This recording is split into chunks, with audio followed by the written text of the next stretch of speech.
Hello everyone, and welcome to the game of World of Warships. Today's replay is from Mestron 1, and he's in the Bourgogne, the tier 10 French battleship. And I'm terribly sorry if I'm mispronouncing things here.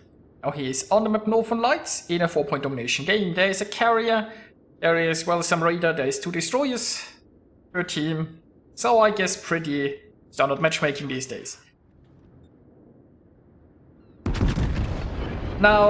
Now Bourgogne here is on the left side, and he had armor piercing preloaded, and he gets a very nice salvo towards that Conqueror. Well, not that much damage I suppose, but alright. Now he is using his reload booster here because, well, it's a broadside, and he wants to get the most out of it while the Conqueror is trying to turn.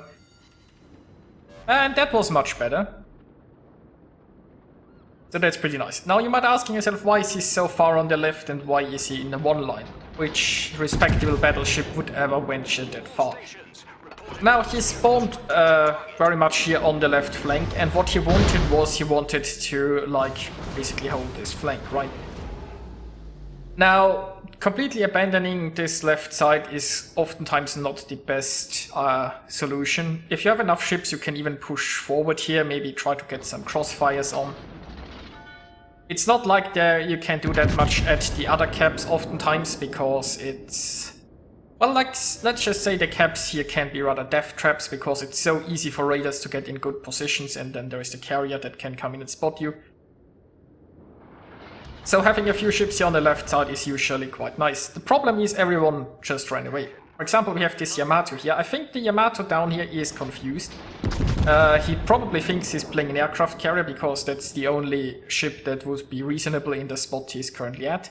We even have the aircraft carrier coming this way, who's probably also confused why Yamato is sitting there. So let's just hope the Yamato figures out that he's not an aircraft carrier and actually a battleship, and gets moving at some point.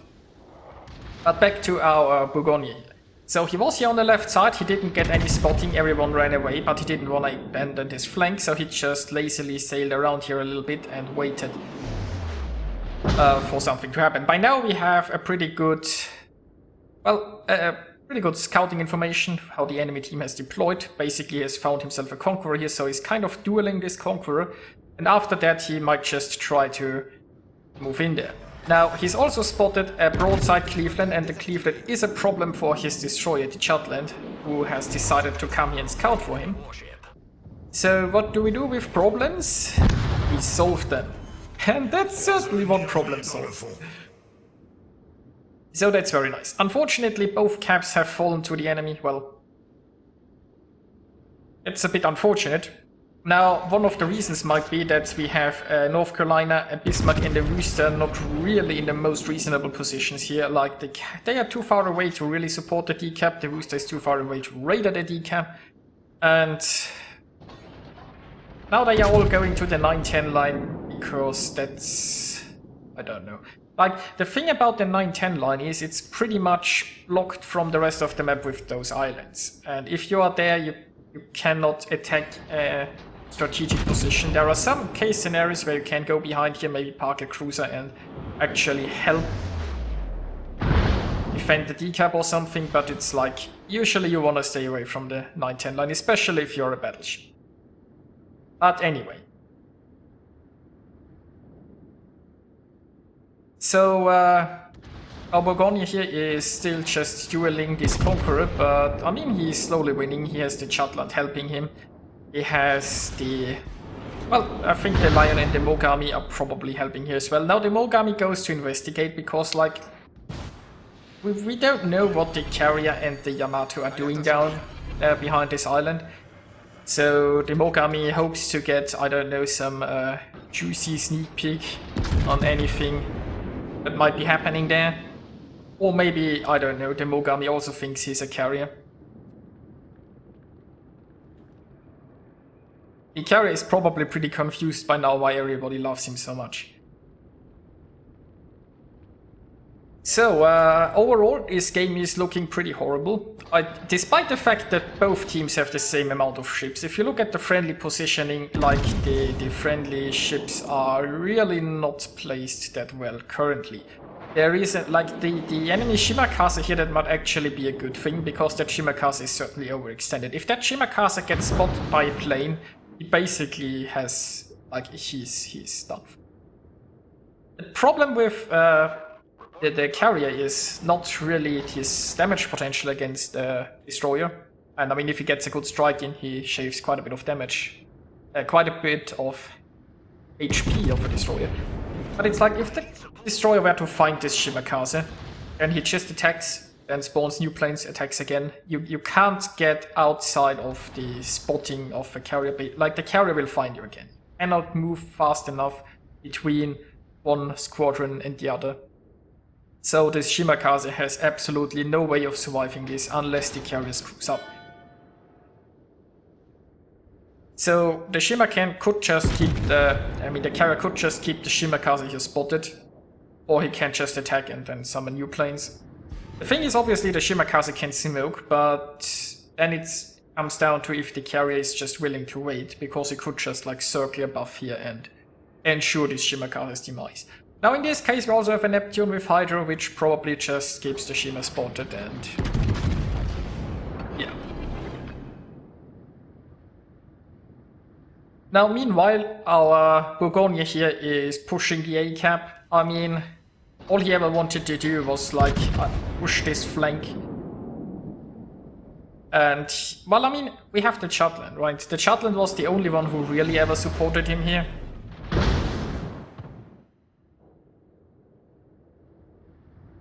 But you know what? I think this Yamato is moving and he's kind of reversing. So I don't know. Like, I mean, even the carrier has realized that maybe if he follows here north, that's a safer option. We'll find out. The Mogami is desperately trying to get out of this match. He is like, you know, everyone here is crazy. I just want to leave this map. The Bismarck and the North Carolina, they are confusing this game, I think, for Sea of Thieves. They are looking for treasure, so I don't know, maybe they have a treasure map somewhere that they are misinterpreting. But I'm pretty sure they are looking for treasure, or at least that's what I can come up with.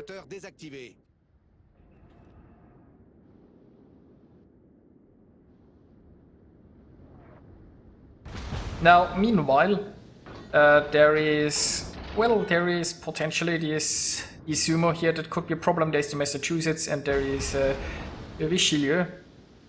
So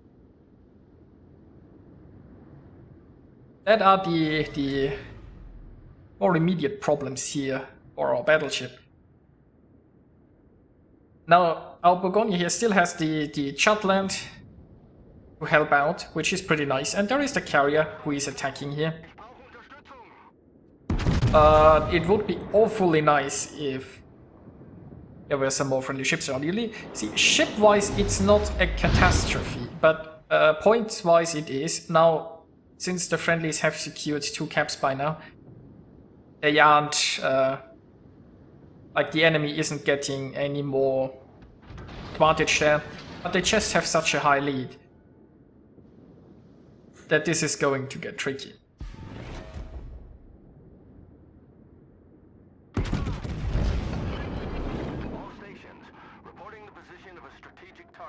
Now on the bright side, the Mogami did not manage to leave this map, and now he's sliding the zone wall here along north. So he may or may not actually re-enter this battle at some point. Although I have to say, I think the Mogami is on very low health. Oh, what? Let's just take a sneak. Yeah. Okay, so the Mogami is mostly just concerned with surviving, I guess. The Yamato, on the other hand, is, well, maybe he has figured out that he is not a carrier. Because I think the Yamato is now moving towards the fight. I guess we will see about that.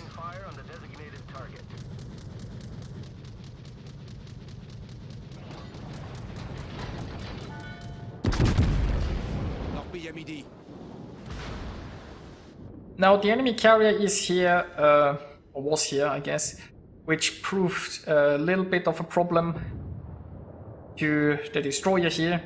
The destroyer is now here in the smoke.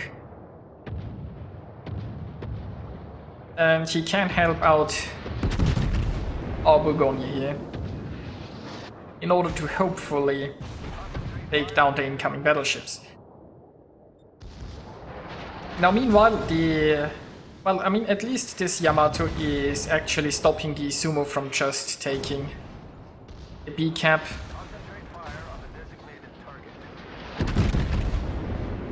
And now here we are going in for a brawl.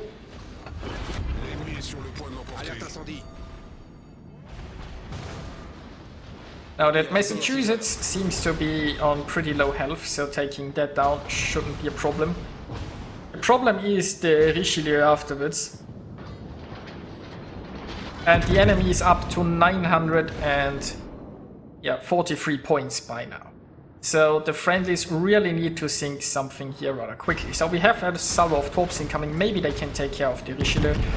Now the Massachusetts decides to go in here for the ram, which would... Well, no, he wouldn't actually see the victory. They just lost the ship there, but he didn't quite make it. Now the Richelieu decided full broadside it is. And, you know, that didn't work so well. So, the enemy team, who was almost 950 points or something like that, is now down to 800. They still have a massive lead, and they still can quite easily win by basically doing nothing. So, the Bismarck is still questing in the 10 line, probably looking for treasure, still. But he's going to find a Montana and a Mogami instead. Let's see how he deals with that. Now, meanwhile, the Yamato is advancing towards this Des Moines, it looks like. It's like, I mean, he hasn't come a long way from his island. I'm not even sure if he's going forward at this moment. But at least he has realized that he could just participate in this battle and that he's not a carrier. And you know, I mean, credit where credit's due. He definitely isn't a carrier. And our Mogami is still parked in J1 now. I think that Mogami thinks he's so low on health, he can't do anything in this battle. The best he can do is survive, so that the end, like if he gets sunk, the enemy gains points. And that's basically what he's preventing. He's just, I feel like he has given up on his contribution and he thinks his only contribution he can have here is stay alive. Now meanwhile, broadside Des Moines. Yeah. Mestron here is up to 283,000 points of damage already. He only has one heal left. And well, it looks like the next step for him is just to go take the sea cap. Now with this scary Des Moines gone, the Yamato has actually managed to move forward again. And look at that, we've got another broadside cruiser. And a devastating strike and the Kraken. And now the carrier is coming in to showing the fun here. Now keep in mind that despite everything, the friendly team now has, like, I mean, if they take C here now, they have the points, the map advantage in a way. The points are still heavily in favor of the enemy team though. And the enemy team is down to 3 ships, but if those 3 ships just survive, they might just win because of that. Like, think about it, it's just 3 minutes and 40 seconds left. And the enemy team still has a carrier who can, for example, just interrupt people or maybe pick off somebody low health. Like, I mean, they could always pick off the Mogami if they find her. They could probably not pick off the Yamato, who has so valiantly preserved his hit points. The carrier is also a big threat to the destroyer. I'm not sure what the carrier is doing out here. Is he searching for the destroyer? That's a possibility, I guess. Maybe he figures if he can pick off the destroyer, then it's securing the enemy victory. But the carrier got himself spotted. And Estron managed to take the cap. Stations, concentrate fire on that target.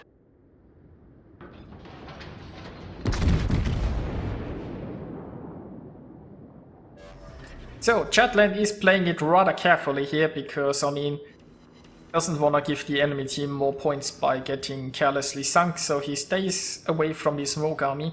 Planes still a very big consideration for him. If he gets spotted here from planes in front of the Mogami, it could end badly. But he does keep the enemy Lexington spotted, and that means Maestron can hopefully sink this Lexington and therefore get the points more in the friendly team's favor. Now, in come the dive bombers. There are no more heals left. Damage con is ready though. So that's something. Now, there is one fire. But that won't be the last attack run here. And down goes the carrier. Now the carrier still has those planes left to make another attack run, so how much can he do with that? Now, points are in the friendly team's favor by now again, which is pretty nice. And there is another fire. Now the planes are gone, so he can damage con that.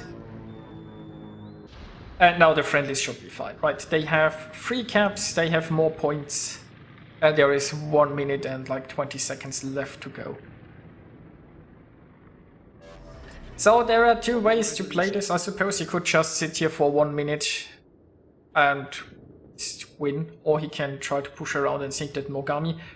The thing about, well, I mean, if he gets sunk here, the points will switch about 100 towards the enemy. Like, friendly team loses about 50 and the enemy team gains about 50. Now a 100 point switch would still lead to the friendly team's victory here, I suppose. So unless the friendlies lose 2 ships, they can't lose this anymore. And you know what? It rather looks like the enemy is losing their Mogami. No 400k May 7th. So, well, I mean, he's predicting this last volley there perfectly. And there is the win. Here we are with the results. Mestron earned himself 3189 base experience. So about twice as much as the second best in the team. And yeah, he had to do a lot of work in this one. He earned himself 3 devastating strikes, a Confederate, a Fireproof, a double strike, a Dreadnought, a Kraken and a High Caliber, scoring 365,000 points of damage and sinking 7 enemy ships. So he basically took it slow on his flank, slowly and carefully, and he just kept pushing in and sinking stuff until eventually it was enough to win. So I hope you enjoyed watching this, and I'll see you guys next time.